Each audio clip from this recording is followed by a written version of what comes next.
Recuerdo el frío del banco de madera, esa sensación de madera vieja y barniz barato que se te queda en la palma de la mano cuando la aprietas para no temblar.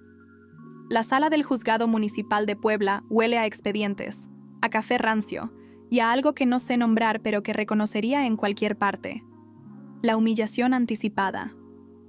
Era martes por la mañana y yo llevaba puesta una camisa azul marino que había planchado yo mismo la noche anterior, porque ya no me quedaba nadie que me planchara las camisas, aunque tampoco es que alguna vez me lo hubieran ofrecido de manera genuina.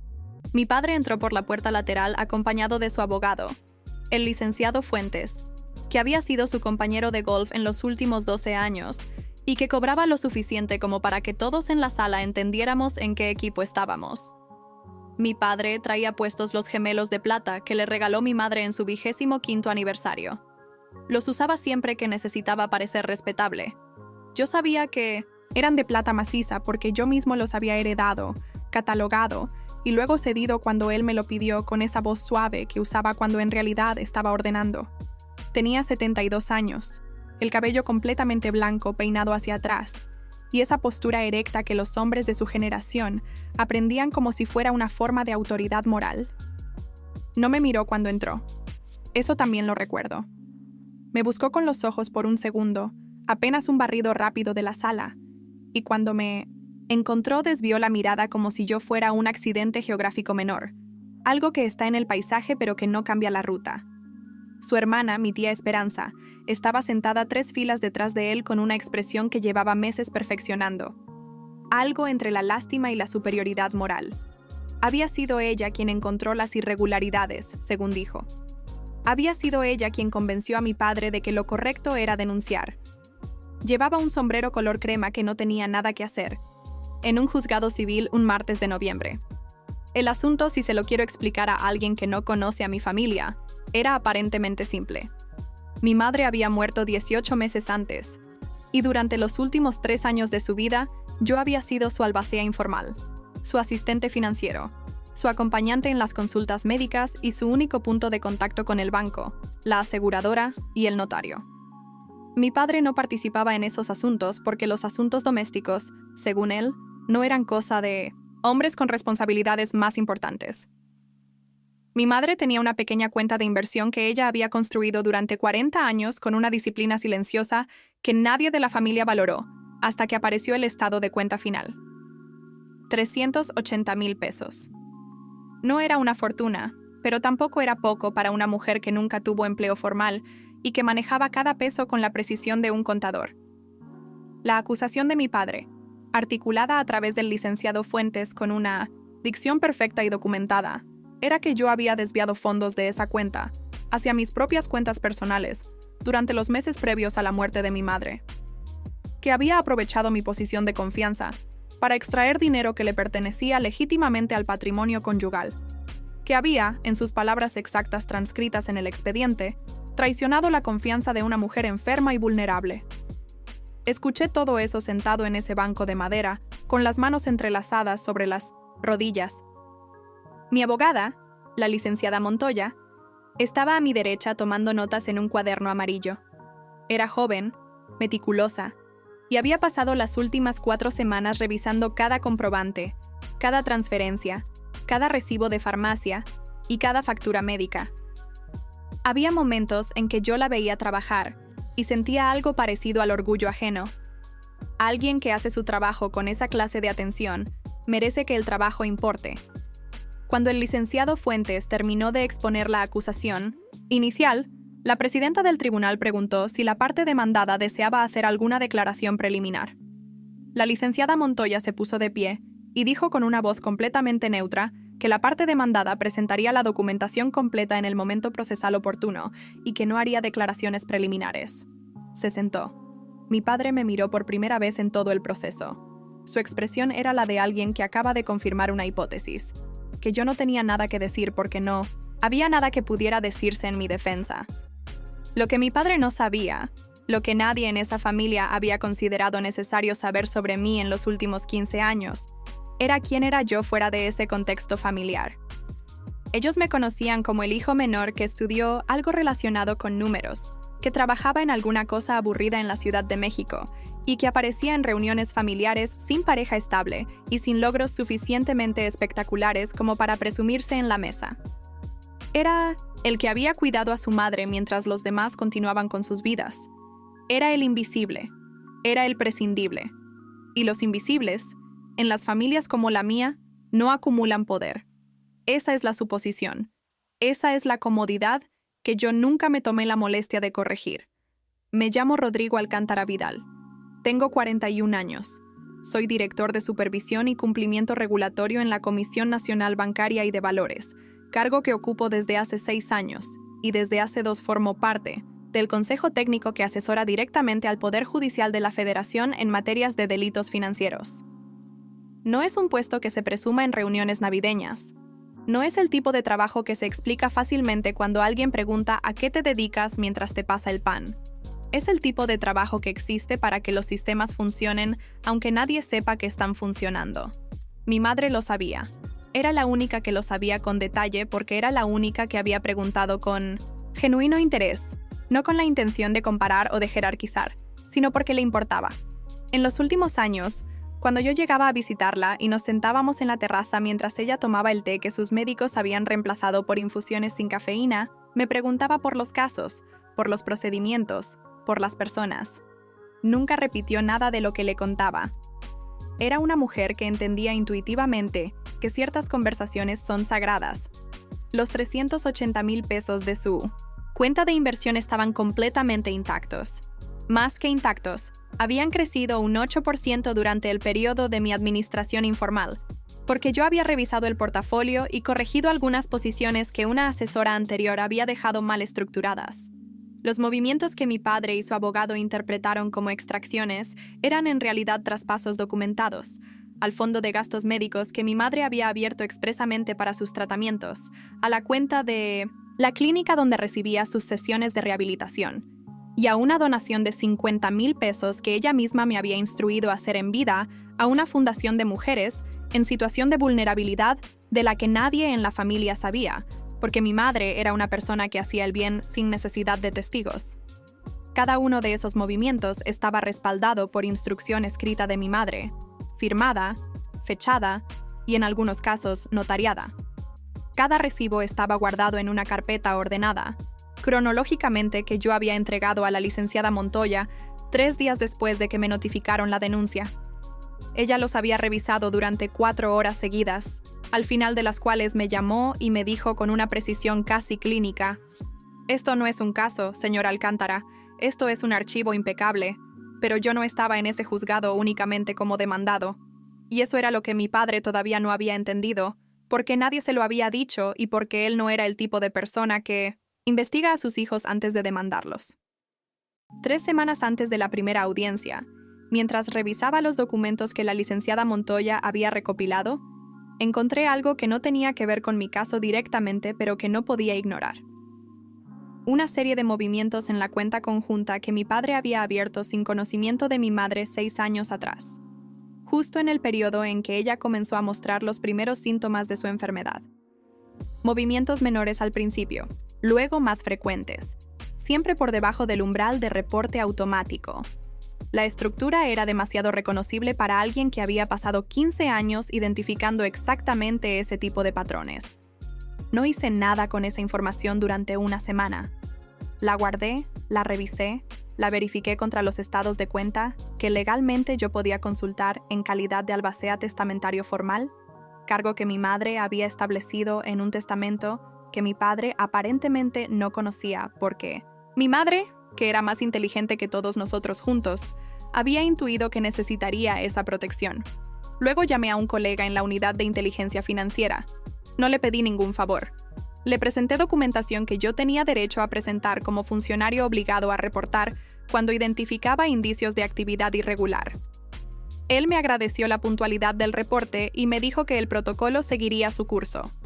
Así funcionan las instituciones cuando funcionan bien. Un engrané. Mueve al siguiente, sin nombres, sin favores, sin conversaciones en pasillos. La segunda audiencia fue 3 semanas después. Para entonces, la unidad de inteligencia financiera ya había iniciado una revisión preliminar sobre las cuentas del patrimonio conyugal de mis padres. Yo lo sabía porque era mi trabajo saberlo, no porque me hubieran informado de manera especial. El proceso seguía su curso sin que nadie en la sala de ese juzgado tuviera que enterarse todavía. Lo que sí ocurrió ese día fue algo que yo no había anticipado completamente, aunque debería haberlo. La presidenta del tribunal entró a la sala, y cuando la vi por primera vez sentí algo que no era exactamente sorpresa, sino más bien el reconocimiento de una probabilidad que se había materializado. La jueza Claudia Ferreira Sandoval llevaba el cabello corto y gris, lentes de montura delgada y una expresión de quien ha visto suficientes argumentos inútiles como para no dejarse impresionar por ninguno. Había sido mi profesora de Derecho Financiero en la especialización que yo cursé hace 12 años en la UNAM. No éramos amigos, éramos algo más específico. Nos conocíamos con la precisión que solo se consigue entre alguien que enseña y alguien que aprende de manera honesta. No reaccioné. La licenciada Montoya tampoco, porque yo le había dicho esa mañana, con la mayor naturalidad posible, que conocía a la jueza de un contexto académico y que eso no representaba ningún conflicto de interés, pero que si ella consideraba necesario solicitarlo, podíamos pedir la excusa correspondiente. Ella me miró durante 3 segundos y luego dijo: ¿Hay alguna razón para pedirla? No, le dije. Ninguna razón legal. La jueza Ferreira revisó los documentos que la licenciada Montoya había presentado con la atención de alguien que no necesita que nadie le explique lo que está leyendo. Mi padre, desde su banco, la observaba con la expresión habitual de quien asume que las instituciones están de su lado, porque las instituciones siempre han estado de su lado. El licenciado Fuentes susurró algo en su oído. Mi padre asintió con esa gravedad performativa que usaba cuando quería parecer más importante que el momento. La jueza levantó la vista de los documentos y miró hacia el estrado con una expresión completamente neutra. Dijo que el tribunal había revisado la documentación preliminar y que, en virtud de la solidez de los comprobantes presentados por la defensa, solicitaría a la parte acusadora ampliar sus fundamentos en la siguiente audiencia con documentación original, no con declaraciones testimoniales. Luego añadió, con la misma neutralidad, que el tribunal tenía algunas preguntas adicionales sobre el origen y destino de ciertos movimientos en cuentas asociadas al patrimonio conyugal que no habían sido mencionadas en la demanda original. Mi padre tardó exactamente 4 segundos en entender que eso no iba en la dirección que él esperaba. Vi en su perfil el momento en que la expresión de autoridad pasiva comenzó a agrietarse. El licenciado Fuentes tomó su bolígrafo con más fuerza. Esa noche recibí una llamada de mi hermano mayor, Alejandro, que vive en Monterrey y que había estado siguiendo el proceso a través de mi tía Esperanza. Alejandro tiene 4 años más que yo. Es socio en una empresa de construcción que ha tenido algunos contratos gubernamentales importantes, y desde siempre ha operado bajo la convicción de que yo era el hijo que la familia podía permitirse no entender. La llamada fue breve. Me preguntó qué estaba pasando. Le dije que el proceso seguía su curso. Me preguntó si yo sabía algo que ellos no supieran. Le dije que yo siempre sé cosas que ellos no saben. Alejandro, eso nunca fue un secreto. Simplemente nunca les importó preguntarme. Hubo un silencio que duró lo suficiente como para que los dos entendiéramos que acabábamos de cruzar algo. Luego él dijo que papá estaba muy afectado. Yo le dije que lo entendía, que era una situación difícil para todos. No añadí nada más. La revisión de la unidad de inteligencia financiera avanzó durante las semanas siguientes con la discreción y la velocidad que caracterizan ese tipo de procesos cuando hay documentación clara. No era mi investigación. Yo no la dirigía ni la conocía en detalle más allá de lo que era público. Pero las consecuencias comenzaron a hacerse visibles de maneras que mi padre experimentó sin entender completamente su origen. Primero fue la notificación del banco, donde él tenía su cuenta de inversión principal. Una revisión de cumplimiento estándar que implicaba congelar temporalmente las transacciones por encima de cierto monto, mientras se aclaraban algunas categorías de movimientos históricos. No era una acusación, era un procedimiento. Los procedimientos, cuando están correctamente diseñados, no necesitan ser acusaciones para tener efectos reales. Luego fue el asunto del contrato de consultoría que mi padre tenía con una empresa de desarrollo inmobiliario, donde su nombre aparecía como asesor externo. Esa empresa estaba siendo auditada por razones completamente ajenas a mi familia, pero la auditoría implicaba revisar a todos los consultores asociados, Y cuando el nombre de mi padre apareció en el sistema de alertas relacionadas con la revisión de inteligencia financiera, el director legal de la empresa tomó la decisión conservadora y obvia. Suspender la relación contractual mientras se aclaraba el panorama era lo que cualquier buen director legal hubiera hecho. Yo lo habría hecho. Mi padre no entendía que estas cosas estaban pasando porque las instituciones funcionan de manera independiente. Él pensó, porque así piensan los hombres que han vivido en un mundo donde las instituciones se doblan ante ellos, que alguien lo estaba persiguiendo. Que yo lo estaba persiguiendo. Y en ese error de lectura había algo que me resultaba a la vez comprensible y profundamente revelador de quién era él.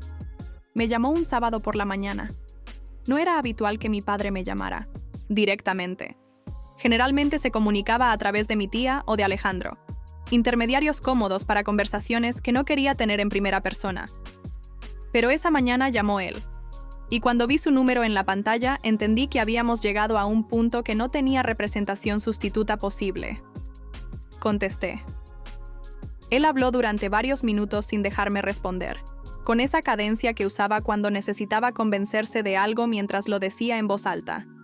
Me dijo que sabía lo que yo estaba haciendo, que tenía información de que yo había usado mis contactos para destruirlo, que eso era exactamente la clase de traición que siempre había temido de mí, aunque nunca se lo hubiera dicho a nadie, que yo siempre había sido diferente, difícil, cerrado, y que ahora entendía por qué. Escuché todo eso. Cuando terminó, le dije, «Papá, ¿qué es exactamente lo que crees que he hecho?» Me respondió que yo había activado investigaciones en su contra usando mis influencias en no sé qué. Instituciones que él nunca supo que yo tenía. Le pregunté si tenía alguna evidencia de eso. Hubo una pausa. Le pregunté entonces si recordaba que él me había demandado por robo. Dijo que eso era diferente. Le pregunté en qué sentido era diferente.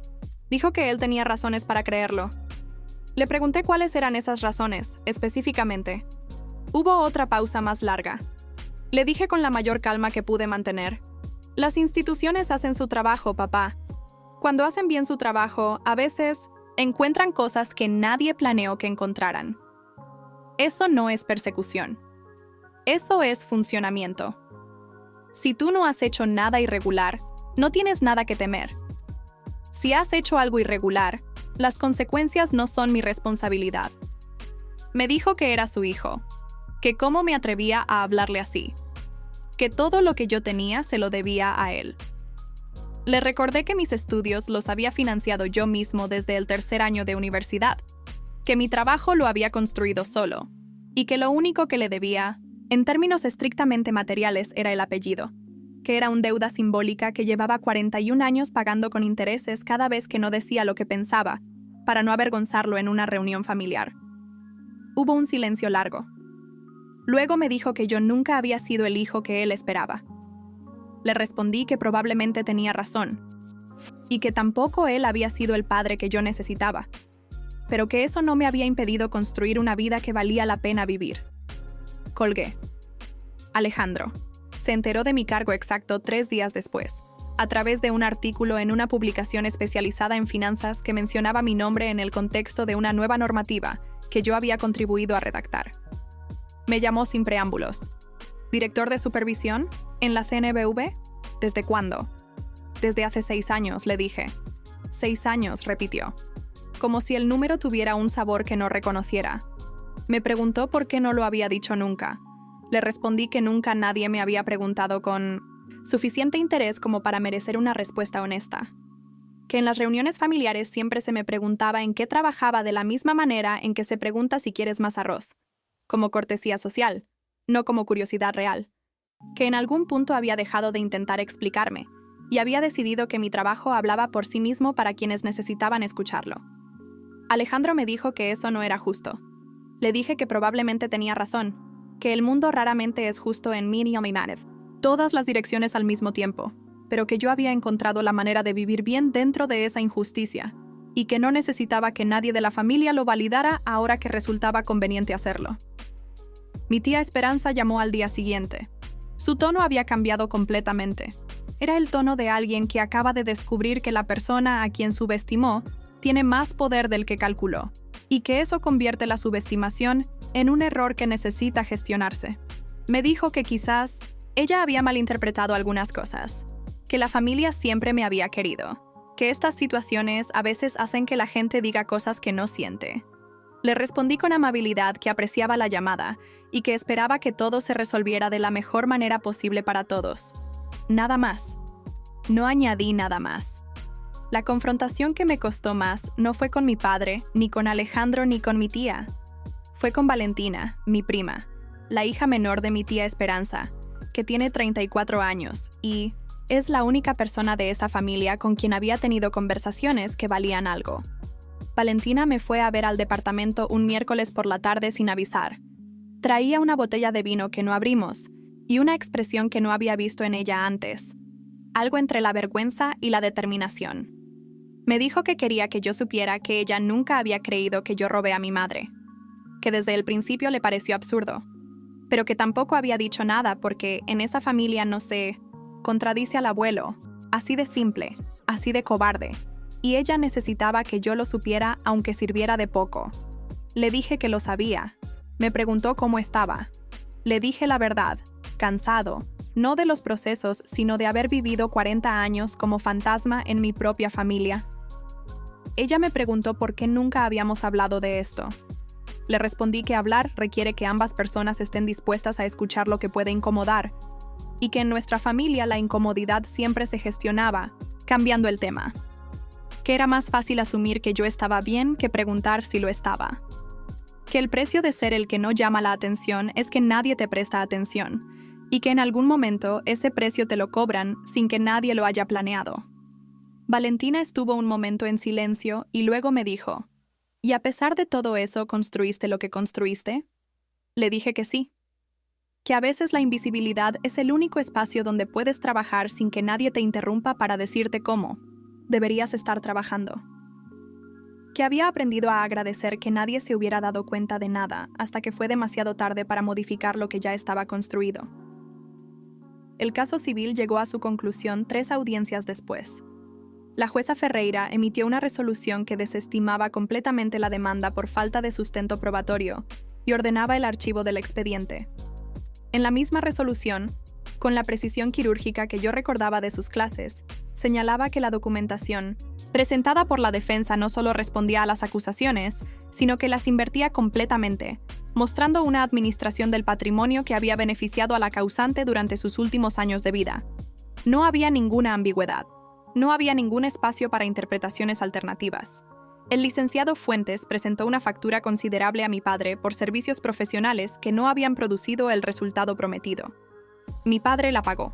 La empresa de desarrollo inmobiliario no renovó la consultoría cuando la auditoría terminó, no porque hubieran encontrado algo específicamente irregular, sino porque la revisión había generado suficientes incomodidades administrativas como para que la relación ya no fuera conveniente para ninguna de las partes. La revisión de la Unidad de Inteligencia Financiera sobre las cuentas de mi padre concluyó con una sanción administrativa por movimientos que no habían sido correctamente reportados durante un periodo de 4 años. No era un delito penal. Era una irregularidad fiscal, con consecuencias económicas concretas, multas, intereses y la obligación de regularizar la situación ante el SAT. Mi padre pagó, no porque yo lo hubiera perseguido, sino porque las instituciones, cuando funcionan, encuentran lo que existe independientemente de los intereses de cualquier persona particular. Mi tía Esperanza dejó de usar el sombrero crema en reuniones de familia. No sé si eso tiene alguna relación con lo que pasó, pero lo noté. Mi padre me llamó 2 meses después de la resolución. Era un domingo por la tarde, y yo estaba preparando una presentación para el Congreso sobre nuevas medidas de transparencia en fondos de inversión. La llamada fue corta. Me dijo que había cometido un error, que lo lamentaba, que esperaba que pudiéramos hablar cuando yo estuviera listo. Le respondí que lo escuchaba, que agradecía que lo dijera, y que necesitaba tiempo para entender qué clase de conversación era posible entre nosotros después de lo que había pasado, no por resentimiento, sino porque algunas cosas, una vez dichas y hechas, requieren más que una disculpa para recomponerse. Le dije que lo llamaría cuando supiera qué quería decirle. Colgué con cuidado, sin dureza pero sin apresuramiento. Alejandro me envió un mensaje de texto esa misma semana. Decía, Entiendo que estás enojado. No le respondí de inmediato. Cuando lo hice, 3 días después, le escribí: no estoy enojado, Alejandro. Estoy evaluando. Hay una diferencia. La ira se disuelve. La evaluación produce conclusiones. No era distancia performativa. Era honestidad sobre lo que necesitaba para decidir qué tipo de relación, si alguna, quería tener con personas que habían elegido creer lo peor de mí, sin ninguna evidencia real, porque era más cómodo que cuestionarse a sí mismos. 4 meses después de todo aquello, empecé a dar un seminario mensual en una escuela de administración pública de la Ciudad de México. No era un compromiso formal de mi institución. Era algo que yo había propuesto porque en los últimos años había notado que los egresados llegaban al campo con conocimiento técnico sólido, pero sin ningún modelo de integridad bajo presión. El aula donde enseñaba tenía 22 estudiantes la primera vez, 26 la segunda, y para la 5ª sesión tuvimos que cambiar a un auditorio más grande porque corrió la voz de una manera que yo no había planeado ni buscado. Una de las estudiantes se llamaba Andrea. Tenía 28 años, venía de una familia de escasos recursos de Oaxaca, había ganado una beca competitiva y tenía esa clase de inteligencia silenciosa que se nota porque hace las preguntas exactas en el momento exacto. Después de la 3ª sesión, me esperó afuera del aula y me preguntó si podía hacerme una consulta. Le dije que sí. Me preguntó cómo había manejado la situación de no ser reconocida por las personas que más le importaban mientras construía algo importante. Le pregunté cómo sabía que eso me había pasado. Me dijo que se notaba en la manera en que yo hablaba de integridad, no como principio abstracto, sino como algo que había costado algo real. Le respondí con la mayor honestidad que pude. No lo manejé siempre bien. Hubo años en que el silencio era más estrategia defensiva que paz genuina. Hubo momentos en que confundí la autosuficiencia con la fortaleza cuando en realidad era una forma de protegerme de un dolor que no quería nombrar. Lo que aprendí, eventualmente, no fue a no necesitar el reconocimiento, sino a no hacer que mi trabajo dependiera de él. A construir de tal manera que el resultado existiera, independientemente de si alguien en mi familia lo veía o no lo veía. Esa independencia no es frialdad. Es la única forma de hacer el trabajo con integridad completa. Andrea me escuchó con esa atención que me recordaba a mi madre. Luego me preguntó si eso era suficiente. Le dije que no lo sabía con certeza, que era lo que yo había encontrado, que quizás ella encontraría algo mejor. Eso me pareció la respuesta más honesta que podía dar. El seminario terminó convirtiéndose en un programa oficial del instituto. Yo no pedí crédito formal por eso. El trabajo estaba hecho. Los estudiantes seguirían siendo mejores funcionarios porque habían tenido una conversación honesta sobre lo que significa mantener estándares cuando cuesta mantenerlos. Eso existiría en ellos independientemente de si alguien me lo reconocía a mí. Una mañana, varios meses después de todo, encontré en mi escritorio una nota sin firma que decía simplemente «Gracias por el ejemplo». No supe quién la dejó. No lo pregunté. La guardé en el mismo cajón donde guardo los documentos que me importan de verdad. Esa tarde firmé la aprobación de una nueva normativa que había tardado 3 años en redactar.